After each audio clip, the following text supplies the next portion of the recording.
नमस्कार प्यारे मित्रों, कैसे हैं आप सब लोग। आशा करता हूँ अच्छे होंगे। स्वागत है आपका अपने चैनल संकल्प हमारा में। और आज नेक्स्ट टॉपिक है हमारा स्टेटमेंट एंड एजिप्शियन स्लोलिज्म। टॉपिक जो था उसे मैं आपको करवा चुका हूँ। और देखिए, हॉस्टल वार्डन के रीजनिंग के जितने भी टॉपिक दे रखे हैं उसमें एक है statement based question. Statement based question,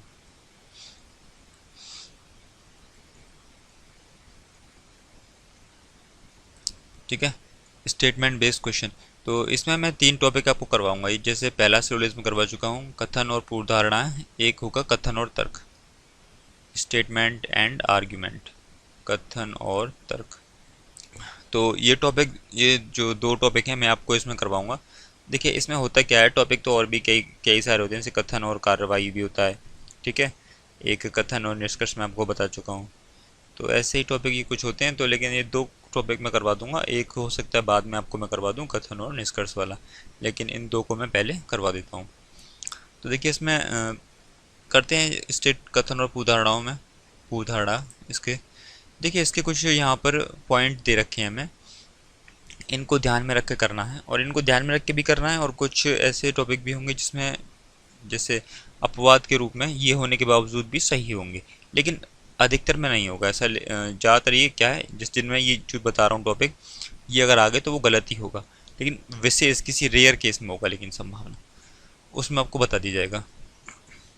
लेकिन ध्यान रखिएगा, जहाँ तक जब भी किसी उसमें आएंगे पूर्वधारणा में, तो क्या होगा, वो गलत हुई, ठीक है। और देखिए जैसे कथन और पूर्वधारणा है, मान लीजिए कोई कथन दे रखा है यहाँ पे, ठीक है, एक्स वाई जेड कुछ भी कथन हमें दे रखा है, और उसकी पूर्वधारणा है। पूर्वधारणा आकर होती क्या है, मतलब पूर्व प्रिडिक्शन, अनुमान लगाना एक तरह से। अनुमान लगाना कैसे, जैसे मान लीजिए कल मुंबई में तूफान आएगा, ठीक है, तो ये क्या होगी, पूर्वधारणा होगी ना। तो बस इसी प्रकार क्या है, मतलब एक तरह से अनुमान लगाना है किसी चीज़ का, तो ये सारी ये चीज़ें क्या होती हैं, पूर्वधारणा होती है। और ये अभी एक चीज़ है यहाँ पे देखिए, कथन, लेकिन अनुमान भी कैसे लगाना है, कथन कथन हमें दे रखा होगा, तो कथन से ही संबंधित बातें पूर्वधारणा में होनी चाहिए, ठीक है। कथन के आधार पर ही अनुमान लगाना है, अपनी तरफ से कुछ नहीं करना है इसमें आपको। अब जैसे यहाँ पे मैं कुछ आपको टॉपिक इसके पढ़ के बताता हूँ। जैसे लिखा है, एक कथन का एक से अधिक पूर्वधारणाएं निकाली जा सकती हैं, ठीक है। जो एक कथन का, उसकी एक से अधिक पूर्वधारणा हो सकती हैं। ज़्यादातर आपको 2 दी होंगी या 3 भी दी हुई हो सकती हैं। कथन में जो बात कही गई है पूर्वधारणा उस पर ही आधारित होनी चाहिए। कोई भी पूर्वधारणा में कथन के बाहर की बात यानी पूर्वधारणा या कथन से व्यापक नहीं हो चाहिए। देखिए जो बात कथन में है ना, वही पूर्वधारणा में होनी चाहिए, मतलब कि उसी से संबंधित बात होनी चाहिए, उससे ज़्यादा बड़ी बात या उससे अलग कोई बात नहीं होनी चाहिए। तो पूर्वधारणा निहितार्थ है। और इसमें है, कथन में निहितार्थ से भिन्न नहीं होनी चाहिए, मतलब जो पूर्वधारणा है वो कथन से अलग बिल्कुल भी नहीं होनी चाहिए। नेक्स्ट है इसमें, किसी कथन है ये, ठीक है, भाई यहाँ पे लिख लीजिएगा, किसी कथन से संबंधित पूर्वधारणा में यदि भूतकाल, अब जैसे देखिए किसी कथन से संबंधित और यदि पूर्वधारणा में कोई भूतकाल की बात, पिछली बात है ना, तथा भविष्यकाल भविष्यकाल की बात की जाए, तो सामान्यतः वह मान्य नहीं होगी। अगर पूर्वधारणा में, कथन में कुछ दे रखा है हमें, और पूर्वधारणा में क्या भूतकाल या भविष्यकाल की बात आ गई, तो वो क्या होगी, मान्य नहीं होगी, ठीक। देखिए अभी जब मैं आपको करवाऊंगा तब धीमे धीमे करके ये सारी चीज़ें आपको यहाँ पर समझ में आना स्टार्ट हो जाएंगी। नेक्स्ट इसमें, यदि कुछ शब्द जैसे सभी, प्रत्येक, हरेक, कुल इत्यादि पूर्व धारणा वाले वाक्य में जुड़े हों, तो वह कथन की पूर्व धारणा नहीं हो सकती। सब मतलब कि एक तरह से किसी को पर्टिकुलराइज कर दिया जाए ना, जैसे प्रत्येक प्रत्येक व्यक्ति, कुल, या फिर टोटल सभी व्यक्ति ले ली जाए, तो वो क्या, जो पूर्व धारणा में अगर ये वर्ड यूज हो गए तो पूर्व धारणा मान्य नहीं होगी। नेक्स्ट, यदि कुछ शब्द जैसे केवल, सिर्फ, एकमात्र, सर्वोत्तम, निश्चित, प्रबल इत्यादि पूर्वधारणा में शामिल हैं, केवल, सिर्फ, एकमात्र, यहाँ है पर्टिकुलराइज कर देना, मतलब किसी एक किसी पर्सनल किसी एक व्यक्ति को ही केवल उसे पर्टिकुलराइज कर दिया जाए कि ये व्यक्ति इसमें शामिल नहीं होगा, सिर्फ, एकमात्र। तो अगर इस तरह के वर्ड यूज होते हैं तो क्या होगा, तो प्रबल पूर्वधारणा में शामिल करें तो पर्टिकुलराइज कर दिया जाए, तो वह कभी भी कथन की पूर्वधारणा नहीं हो सकती। और इससे पहले वाले में क्या है, इससे पहले वाले में है, देखिए इसमें है सभी प्रत्येक हर एक कुल इत्यादि, मतलब सभी व्यक्ति को शामिल कर लिया जाए, हर एक व्यक्ति को, सारा सामान कुल है ना, टोटल व्यक्ति या फिर टोटल सामान जो भी, मतलब सबको एक साथ इकट्ठे कर लिया जाए, तो वह क्या होगा, पूर्व धारणा में शामिल नहीं होगा। ठीक है, ये तो हो गए नहीं वाले। अब कुछ कर लेते हैं जो हैं। जैसे कथन में जिसके बारे में उल्लेख किया जाए, अगर उसका अस्तित्व हो तो वह कथन की पूर्व धारणा होती है। ठीक है, मतलब जो चीज़ कथन में पूछी जा रही है वही अगर उसमें है, पूर्व धारणा में,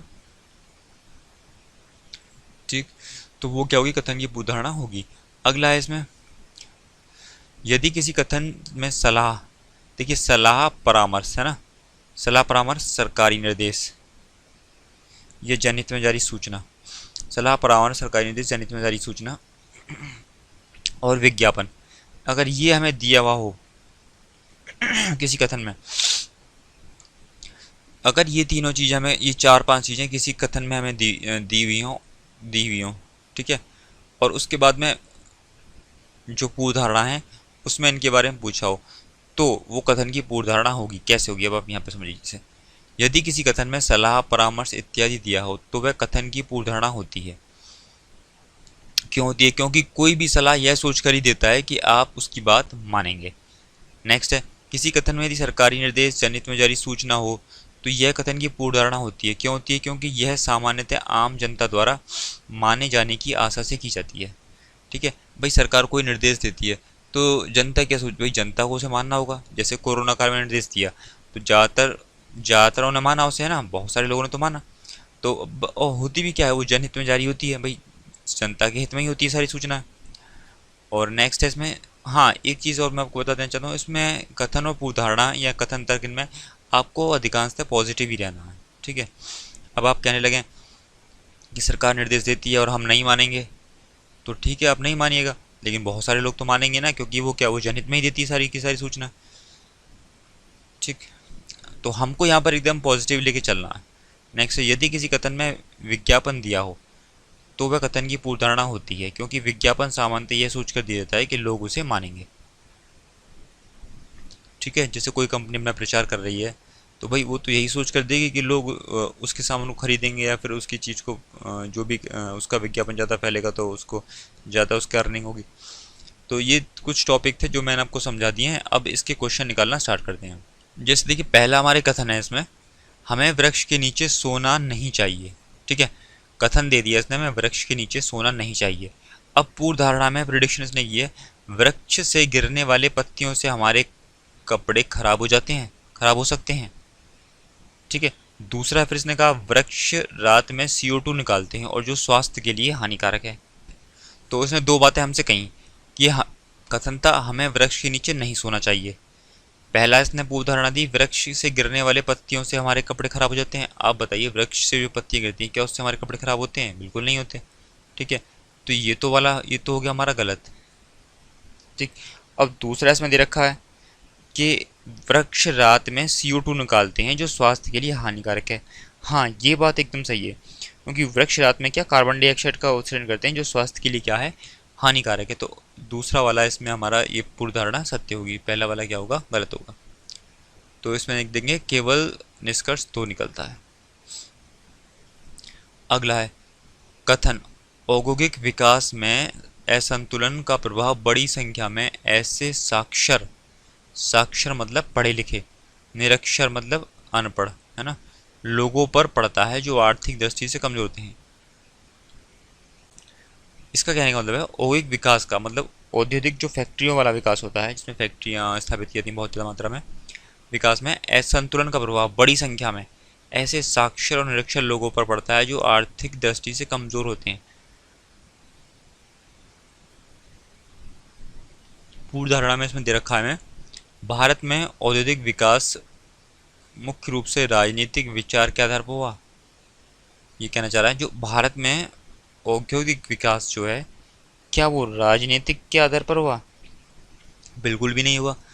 भाई जब जनता को ज़रूरत पड़ी तभी तो उन्होंने, भाई जनता को ज़रूरत थी, जनता को ज़रूरत थी और कंपनियों को भी यहाँ पे आना था, तो इसीलिए बड़ी मात्रा में कंपनियाँ आई। तो राजनीतिक विचार तो इसमें कोई मतलब नहीं है, ये जनता के हित में था सारी चीज़ें। दूसरा, जनजातियों पर औद्योगिक विकास का अवश्य प्रतिकूल प्रभाव पड़ता है? बिल्कुल भी नहीं पड़ता। भाई जनजातियों पर औद्योगिक विकास का प्रतिकूल प्रभाव कैसे पड़ जाएगा? ये जो फैक्ट्रियां हैं ऐसे स्थान पर भी तो स्थापित की जा सकती हैं जहाँ पर जंगल वगैरह ना हो, ठीक है। भाई हर जगह जंगल थोड़ी होते हैं, तो एक समतल भूमि पर भी स्थापित की जा सकती है, तो जनजातियों पर इसका प्रभाव बिल्कुल भी नहीं पड़ेगा। तो लिख देंगे ना तो कथन एक और ना तो निष्कर्ष तो ही इसमें है फॉलो करता है, सॉरी पूर्व धारणा है ना तो पूर्व धारणा एक ना ही दो इसमें फॉलो करती है। अगला है इसमें कथन कथन दे रखा है जनसंख्या विस्फोट के कारण भारत में जीवन की गुणवत्ता में गिरावट आई है। देखिए जनसंख्या विस्फोट से कहने का मतलब है जनसंख्या बहुत ज़्यादा मात्रा में बढ़ गई है, ठीक है। आप जानते भी हैं भारत में जनसंख्या इस पर आराम से भारत में जनसंख्या विस्फोट खूब हो रहा है। तो ये कह रहा है भारत में जीवन की गुणवत्ता में गिरावट आई है। ये जो कथन दे रखा है आपको इसी के अनुसार पूर्व धारणा में अनुमान लगाना है। जैसे पूर्व धारणा है जनसंख्या एवं जीवन की गुणवत्ता परस्पर संबंधित है। देखिए जनसंख्या और जीवन की गुणवत्ता परस्पर संबंधित है, बिल्कुल सही बात है। क्यों सही बात है? क्योंकि इसने कहा जनसंख्या विस्फोट के कारण भारत की जीवन की गुणवत्ता में गिरावट आ गई, ठीक है। हाँ तो सही बात है भाई, इसने कथन में मैं दिया कि जनसंख्या विस्फोट हुआ और जीवन की गुणवत्ता में गिरावट आई। और इस पूर्व धारणा में क्या कहना चाह रहा है? जनसंख्या एवं जीवन की गुणवत्ता परस्पर संबंधित है। हाँ बिल्कुल सही बात है, संबंधित है, क्योंकि जब जनसंख्या विस्फोट हुआ तो क्या हुई? जीवन की गुणवत्ता में गिरावट।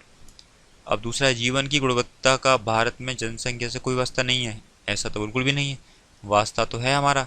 क्यों? क्योंकि इसने कहा है जनसंख्या विस्फोट के कारण क्या हुआ? गिरावट हुई। तो केवल पूर्व धारणा एक निहितार्थ है। चौथा है कथन में उत्कृष्टता हेतु काम करने वाले शिक्षक ही पुरस्कार पाते हैं। मतलब जो सबसे उच्च काम करते हैं और पूरी लगन के साथ काम करते हैं काम करने वाले शिक्षक पुरस्कार के पात्र हैं, वही पुरस्कार के पात्र हैं। पूर्व धारणा में जिसमें क्या क्या दे रखा है? सभी शिक्षक मेहनत से काम करते हैं। अब इसमें आप एक चीज़ देखिए, जो ये फोर्थ क्वेश्चन है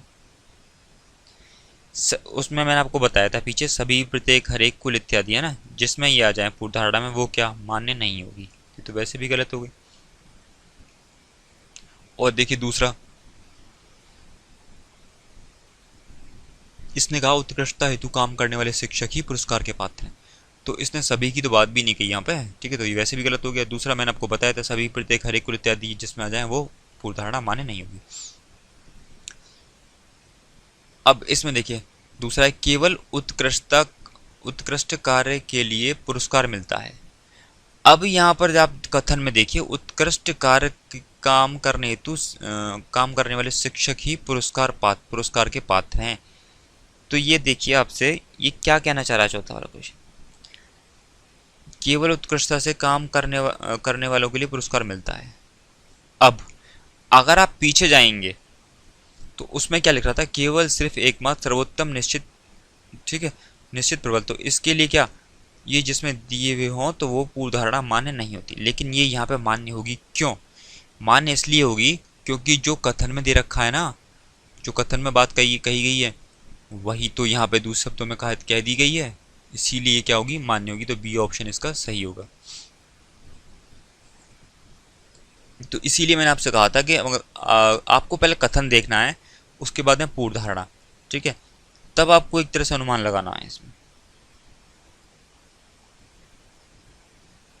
अगला इसमें करते हैं वैधानिक चेतावनी, सिगरेट पीना स्वास्थ्य के लिए हानिकारक है। ये देखिए चेतावनी है, ठीक है, मैंने आपको बताया था विज्ञापन, सरकारी निर्देश जनित मेरी सूचना है या कोई चेतावनी ऐसे में दे रखी हो तो जो भी चेतावनी देता है वह यह समझ कर देता है कि लोग उसे मानेंगे, ठीक है। पूर्व धारणा में दे रखा है सिगरेट नहीं पीने से स्वास्थ्य में वृद्धि होती है। देखिए इस चीज़ का कोई औचित्य नहीं है हमारे पास। कैसे? इसने यहाँ पे दिया सिगरेट पीना स्वास्थ्य के लिए हानिकारक है, अब नहीं पीने से स्वास्थ्य में वृद्धि होगी, भाई कथन में ऐसी कोई बात कही नहीं गई। इसने कहा भाई सिगरेट वैधानिक चेतावनी है, सिगरेट पीना स्वास्थ्य के लिए हानिकारक है, तो ये क्या है? ये कथन से अलग ही बात बिल्कुल बात कह रहा है कि सिगरेट नहीं पीने से स्वास्थ्य में वृद्धि होगी क्या, तो गलत हो जाएगा ये, ठीक है। दूसरा, वास्तव में इस चेतावनी की कोई ज़रूरत नहीं है। अब आप बताइए क्या इस चेतावनी की कोई ज़रूरत नहीं है? ज़रूरत तो भाई है ना भाई। जब सिगरेट पीने से स्वास्थ्य में हानि होती है तो आपको क्या लगता है, क्या इस चेतावनी की जरूरत नहीं है? बिल्कुल है। तो ये क्या हो जाएगा, ये गलत हो जाएगा। तो ना तो एक ना ही दो। अगला है बेंगलोर से दिल्ली तक की यात्रा हवाई जहाज द्वारा शीघ्र तय की जाती है। बेंगलोर से दिल्ली तक की यात्रा हवाई जहाज द्वारा शीघ्र तय की जाती है ना। बेंगलोर से दिल्ली तक की यात्रा मतलब कि हम हवाई जहाज के द्वारा जल्दी से जल्दी तय कर सकते हैं। पूर्व धारणा में क्या दे रखा है, बेंगलोर और दिल्ली हवाई मार्ग से जुड़े हैं। हाँ सही बात है, जभी तो यात्रा जल्दी की जा सकती है, ठीक है ना। और बेंगलोर से दिल्ली तक परिवहन का अन्य साधन उपलब्ध नहीं है। भाई इस चीज़ का क्या मतलब है, हमें तो कथन में दिया है कि हवाई जहाज से शीघ्र यात्रा तय की जा सकती है। तो अन्य साधन उपलब्ध हैं या नहीं है, इस चीज़ का तो कथन में कोई बात दे ही नहीं रखी। तो ये क्या हो जाएगा, गलत हो जाएगा। तो इसका आंसर होगा केवल निष्कर्ष एक निकलता है। अगला है, ये हमें कुछ उदाहरण दे रखी हैं, उसके बाद में यह क्वेश्चन है, यदि तुम स्वस्थ रहना चाहते हो तो तंबाकू युक्त पदार्थ का सेवन बंद करो, एक डॉक्टर ने रोगी से कहा। डॉक्टर ने रोगी से कह दिया भाई तुम स्वस्थ रहना चाहते हो तो तंबाकू युक्त जो पदार्थ है उसका सेवन बंद कर दो। उदाहरण में क्या है, डॉक्टर तंबाकू का सेवन नहीं करता है। भाई इस चीज़ का क्या मतलब है, डॉक्टर तो खुद वो दे रहा है उसको सलाह, है ना। भाई कथन में कहा गया है कि अगर तुम्हें स्वस्थ रहना है तो तुम तंबाकू का सेवन बंद कर दो। और लेकिन ये कह रहा है कि डॉक्टर तंबाकू का सेवन नहीं करता। कथन में तो ऐसी कोई बात कही ही नहीं गई, तो ये क्या होगा, गलत। सेकंड, रोगी तंबाकू का सेवन करता है, हाँ ये बात सही है, तभी तो उसने उसे सलाह दी, ठीक है। तो ये जो हमारा क्वेश्चन है इसका इसका ऑप्शन नंबर कौन सा सही होगा, पूर्वधारणा सही होगी इसकी, केवल दो, ठीक है। ये वाला बी ऑप्शन, केवल दूसरी पूर्वधारणा अंतर निहित है। देखिए ए में क्या है, पहली निहित है, बी में क्या है, दूसरी, तीसरे में दोनों, चौथी में एक भी नहीं। अब याद रखना आपको। अब हम करते जाएंगे क्वेश्चन। यदि आप बढ़ती हुई जनसंख्या पर नियंत्रण लाना चाहते हैं तो इसके लिए सर्वप्रथम सभी लोगों को शिक्षित करना होगा। कथन है आपको अगर बढ़ती हुई जनसंख्या पर नियंत्रण करना है, ठीक है, तो इसके लिए सर्वप्रथम आपको सभी लोगों को शिक्षित करना होगा। ये कथन हो गया। इसी के आधार पर पूर्व धारणा दे रखी हुई है अब हमारी, सभी लोग शिक्षित नहीं है। इसने कहा जैसे सभी लोग शिक्षित नहीं है। अब पढ़िए कथन को, यदि आप बढ़ती हुई जनसंख्या पर नियंत्रण लाना चाहते हैं तो सर्वप्रथम आपको सभी लोगों को शिक्षित करना होगा। बिल्कुल सही बात है, इसने कहा सभी लोगों को शिक्षित करना होगा, तो मतलब सभी लोग जो क्या हैं अभी शिक्षित नहीं है। और नेक्स्ट में अशिक्षा भी जनसंख्या बढ़ने का एक कारण है। कथन के अनुसार तो है, क्योंकि जब शिक्षित हो जाएंगे तो फिर क्या जनसंख्या नहीं बढ़ेगी, लेकिन जब तक अशिक्षित तब तक क्या है जनसंख्या बढ़ा ही रहेंगे। तो दोनों ही अंतर्निहित है, सी ऑप्शन इसका सही हो जाएगा। कथन में से सभी टीवी चैनलों में जी टीवी के भारत में सबसे ज़्यादा दर्शक हैं। उदाहरण दे रखी है, अन्य सभी टीवी चैनलों के दर्शक वर्ग का आयतन ज्ञात है। बिल्कुल ज्ञात है, कैसे, क्योंकि इसने कहा सभी टीवी चैनलों में जी टीवी के भारत में सबसे ज़्यादा दर्शक हैं। भाई अगर हम जी टीवी का पता लगाना है कि जी टीवी की दर्शक सबसे ज़्यादा हैं, तो हमें क्या अन्य सभी चैनलों की दर्शक हैं ज्ञात होने चाहिए, है ना। तो ज्ञात हैं इसका मतलब आयतन। लोग सभी टीवी चैनल देखते हैं। अब क्या लोग जो हैं वो सभी टीवी चैनल देखते हैं, इस चीज़ का हमें अनुमान नहीं है। कैसे, देखिए अब जो हमें है उसने कहा सभी टीवी चैनलों में से जी टीवी के भारत में सबसे ज़्यादा दर्शक हैं। इसने जो कथन में कहा है वो कहा है कि जी टीवी के सबसे ज़्यादा दर्शक हैं। तो जी टीवी के अगर दर्शक सबसे ज़्यादा हैं तो तुलनात्मक अध्ययन हो गया एक तरह से, कि आपको सभी टीवी चैनलों के दर्शक पता हैं तो उसमें आपने पता दिया, ठीक है। अब ये कह रहा है लोग सभी टीवी चैनल देखते हैं, इस चीज़ का हमें अनुमान नहीं है कि लोग सभी टीवी चैनल देखते हैं या नहीं देखते, ठीक। और ना ही कथन में इसके बारे में कुछ दिया गया है। तो पूर्व धारणा एक अंतर्निहित है, तो ए इसका ऑप्शन बिल्कुल सही होगा, ठीक है। तो दूसरे वाले का कथन से भी कोई संबंध नहीं है।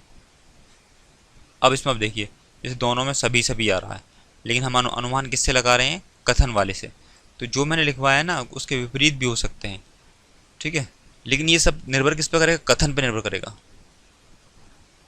इसमें नेक्स्ट क्वेश्चन है, इस मामले में कोई भी कठिनाई हो तो कृपया कंपनी के वकील से संपर्क करें। कोई भी मामला है कंपनी का, है ना, तो अगर इस कंपनी के संबंधी कोई मामले में कोई कठिनाई है तो कृपया वकील से संपर्क कर सकते हैं। पूर्व धारणा में हर एक कंपनी अपना एक वकील होता है।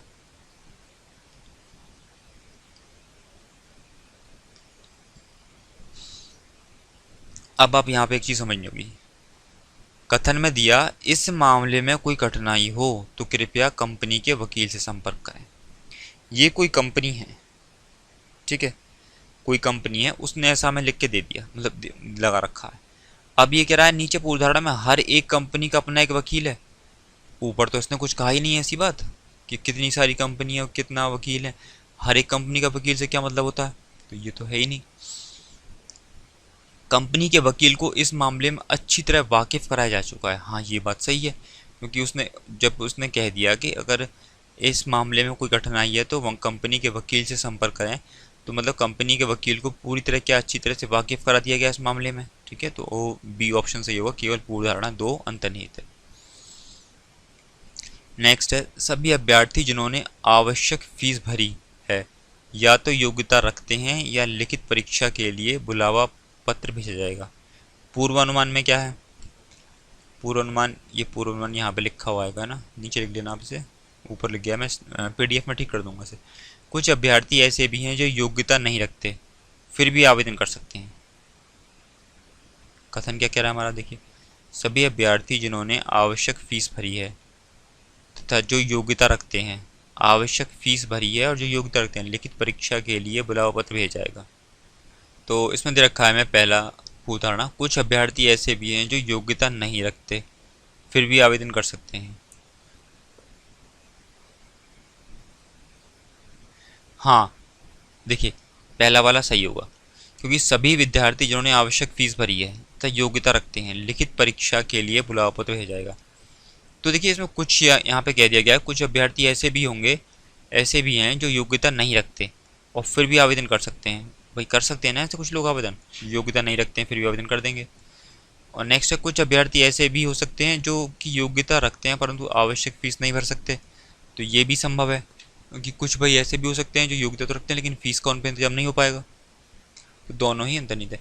और देखिए, मैं आपसे कह देना चाहता हूँ, ये कथन और पूर्वानुमान है, ठीक है, इसमें आपको ज़्यादातर अपना दिमाग ही यूज़ करना है। हो सकता है इसमें आपके कुछ गलत चले जाएं, लेकिन इसमें ये रहता है कि इंसान कोई भी जब करेगा तो ज़्यादा से ज़्यादा सही करने की कोशिश करता है।